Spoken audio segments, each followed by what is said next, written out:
Hi. இந்த வீடியோவில் பார்த்தீங்கன்னா ஒரு பெஸ்ட் பேக் பில்டர், அதாவது பார்த்தீங்கன்னா நம்ம பேக் மசில் இம்ப்ரூவ் பண்ணுறதுக்கு இந்த ஒர்க் அவுட் சில பேர் கேட்டிருக்க கூட மாட்டாங்க, கேள்விப்பட்டிருக்க கூட மாட்டாங்க. அதோட நேம் என்னன்னா கால்சோத்ராக்ஸ். இது உங்கள் பேக் திக்னஸ்க்கு ரொம்ப யூஸ்ஃபுல்லாக இருக்கும். மெட்ராக்ஸ் ரான் பார்ட்ஸில் தான் பார்த்தீங்கன்னா ரொம்ப எஃபெக்டிவாக ஃபீல் ஆகும். இந்த ஒர்க் அவுட்டில் ரொம்ப இம்பார்ட்டண்டான விஷயம் என்னன்னா, இது லோயர் பேக்கை ஃபெட்டிக் பண்ணாமல் கரெக்டாக உங்கள் பேக்கை மட்டுமே ஃபோக்கஸ் பண்ணும். ஃபார் எக்ஸாம்பிளுக்கு நீங்கள் போட போகிற மெட்ரோவில் பார்த்தீங்கன்னா நீங்கள் யூஸ்வலாக நீங்கள் புல் பண்ணும்போது என்ன ஆகும்னா உங்களோட பைசப்ஸ் வந்து ஃபெட்டிக் ஆயிரும். அதே மாதிரி பார்த்தீங்கன்னா உங்களோட ட்ராப்ஸ் ஃபெட்டிக் ஆயிரும். ஆனால் உங்கள் பேக் வந்து பார்த்தீங்கன்னா அந்த அளவுக்கு ஸ்டிமுலஸ் ஆயிருக்காது. ஆனால் இது ரெண்டு காரணத்துக்காக நீங்கள் என்ன பண்ணுவீங்கன்னா அந்த வெயிட்டை நீங்கள் வச்சிருவீங்க, ஏன்னா ஃபெட்டிக் ஆனதுனால. இது ரெண்டு ஃபெட்டிக் ஆனா ஆனால் நம்ம இம்பார்ட்டன்டான மசில் என்னன்னு பார்த்தீங்கன்னா பேக் மசில் தான்.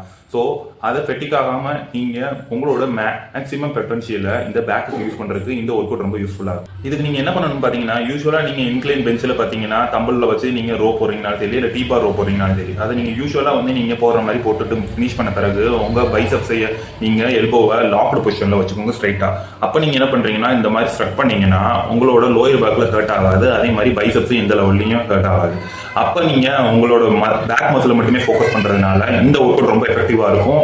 நீங்கள் கம்ப்ளீட்டாக உங்களோட பேக்கை மட்டும் ஃபோக்கஸ் பண்ணுறதுக்கு. ஸோ நெக்ஸ்ட் டைம் நீங்கள் ரோ போடும்போது இந்த கால்சோத்ராக்ஸையும் கம்ப்ளீட் பண்ணுறதுக்கு யூஸ் பண்ணுங்க. க்ளோஸ் டு ஃபெயிலியர் ட்ரை பண்ணி பாருங்க.